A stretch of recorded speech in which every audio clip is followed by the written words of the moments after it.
আগামী 21শে ভাদ্র 7ই সেপ্টেম্বর রবিবার চন্দ্রগ্রহণ আছে ভারতবর্ষে, যেটা দৃশ্য হবে।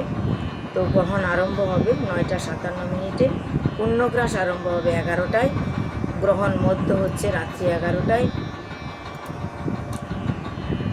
পূর্ণগ্রাস সমাপ্তি হবে রাত্রি 12টা 23 মিনিটে।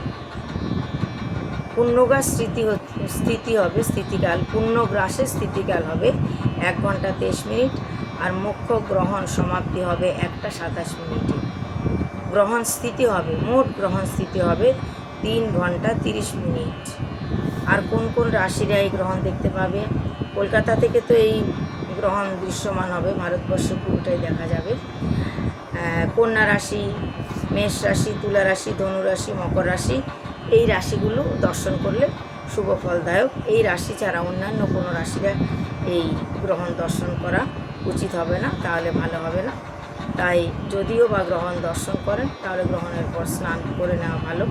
আর সবাই জানেন গ্রহণের সময় কিছু খাওয়া দাওয়া করা ঠিক নয়, কারণ তখন পৃথিবীর বাতাবরণ অন্যরকম থাকে।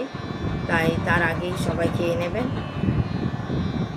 আর গ্রহণের সময় অনেকে পুনশ্চকরণ করেন, ভগবানের মালা জপ করবেন। যেই মন্ত্রটা আপনাদের সব থেকে ভালো লাগে, যে দেবতাকে ডাকতে ভালো লাগে, সেই দেবতাকে এক আসনে বসে পুনশ্চকরণ করার যে পদ্ধতি, সেটা যার যার গুরুদেবের কাছ থেকে জেনে নিতে পারেন।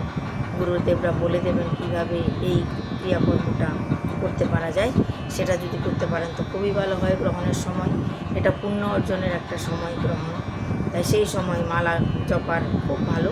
ঠাকুরের নাম নেবেন একই আসনে বসে, যার যার আসন তো ভিন্ন থাকা ভালো, সেটা আপনারা জানেনই। তো আসনে বসে মালা জপ করবেন, ঠাকুরের নাম জপ করা সেই সময় ভালো। আর গ্রহণটা সবাই মানার চেষ্টা করবেন। সবাই এটা মনে রাখবেন, 9টা 57 মিনিটে গ্রহণ স্পর্শ হবে, কাজেই তার আগে অন্তত 9:30টার ভিতরে সবাই প্রসাদ পেয়ে নেবেন। জয় নিতাই, জয়।